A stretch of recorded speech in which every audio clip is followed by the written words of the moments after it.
Neil from Essex here to tell you a little bit about tooth bars.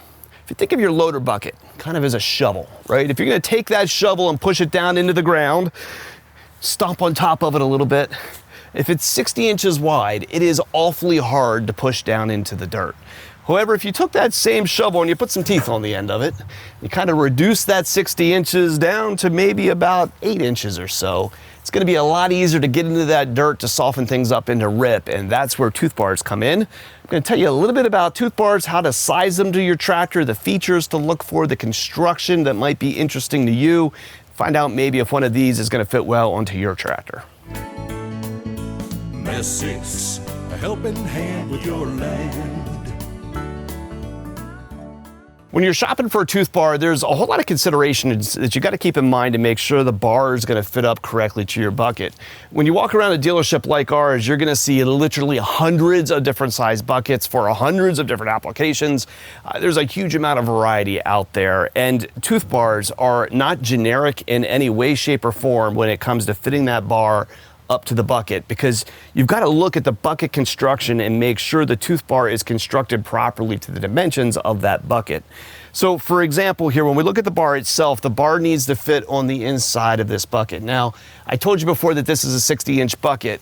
It is a 60-inch bucket from the outside of the cutting edge to the outside of the other cutting edge. Tooth bars, though, are installed onto the inside of the bucket, so you're always going to want to take a tape measure and pull from the center to the center across the inside of the bucket here and measure that interior width.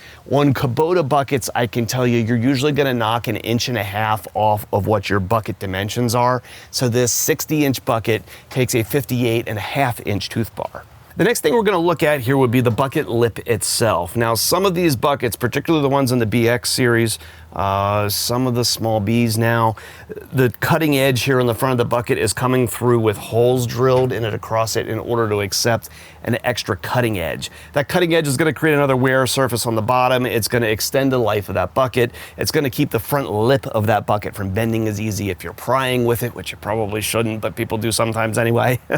But these shanks here on the tooth bar sometimes need to be different depending on whether you have a cutting edge or not. Now, most of the buckets that we sell generally don't have cutting edges on them and are going to use this kind of shank where the front lip of the shank here wraps around this thin cutting edge.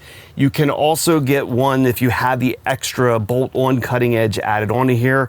The shank profile needs to be one that's going to accept that bolt-on cutting edge because it's thicker and longer than what this bucket would be. So the choice of the shank needs to match whether you have a cutting edge or not. Otherwise, you need to remove your cutting edge when the tooth bar would go on. When you go to install a cutting edge onto your bucket, you're going to stick a bolt through the back over here, and this bolt really isn't taking any of the force from this cutting edge, really, because the shanks should be back sitting against the bucket lip here in the front. But that bolt here is going to keep the cutting edge from falling out when you roll your bucket forward. Installing this is a little bit of effort because you need to use a pretty good sized bolt, pretty good sized drill bit to drill through the side of your bucket wall here. So get out a fresh drill battery, find a good sharp bit. It's going to go a long way to making these holes easier to put in. When you're shopping for a quality tooth bar, there's a handful of places here that we can look at the bar and look for, say, that industry standard Legos that are used in the construction of buckets, right? That kind of heavy duty ground engaging type parts.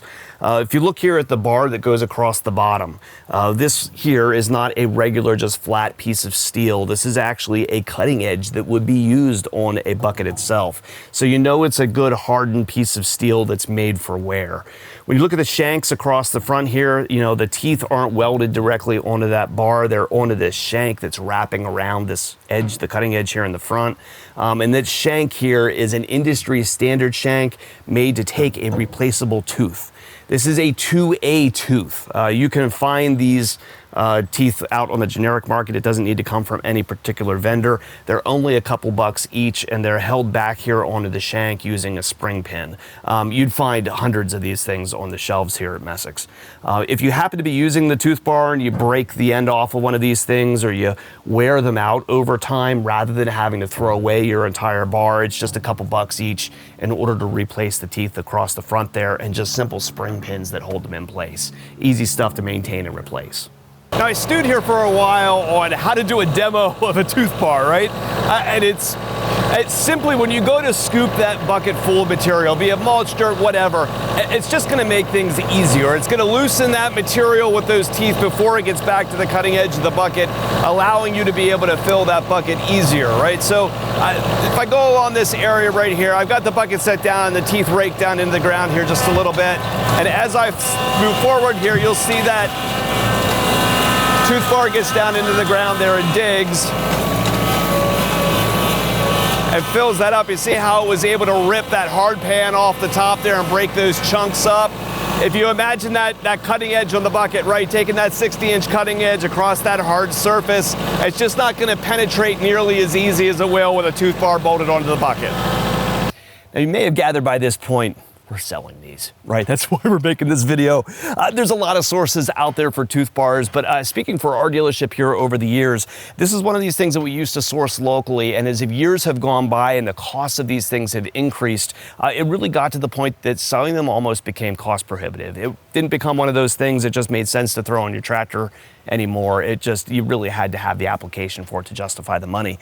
So we started looking for alternatives, and we are getting these from an overseas supplier. Now, we're ordering these hundreds of tooth bars at a time to be able to bring them at a good price to you, with the proper hardware to fit the Kubota buckets, cut down to the size that the Kubota buckets need, and offered at a good price. So the retail pricing for these is going to be anywhere between $279 to $339, depending on the width of the tooth bar, and you're going to find it on Messiks.com. So this is another one of these things that, you know, like our brush cards back here, Kubota doesn't offer every accessory kit that you might want depending on the application that you have, right? If you're out doing grapple work and a little bit of light forestry, having a brush guard here kind of keeps you from beating in the front of your tractor. Likewise, if you're doing a lot of heavy dirt work, you're working in compacted piles of dirt and mulch, and you're having a hard time getting a full bucket load with material, bolting a tooth bar onto the front of the bucket is going to make that a lot easier, and it's not something that's typically offered by a majority of the tractor manufacturers. Why? Might be because you could damage your tractor a little bit more because of this thing grabbing the ground and maybe twisting the bucket. Don't exactly know, but goodness, we put them on a lot of people's tractors, and they certainly make a lot of sense. So if you're shopping for a piece of equipment and we can help, or if you've got parts and service needs for a machine you've already got, give us a call at Messiks.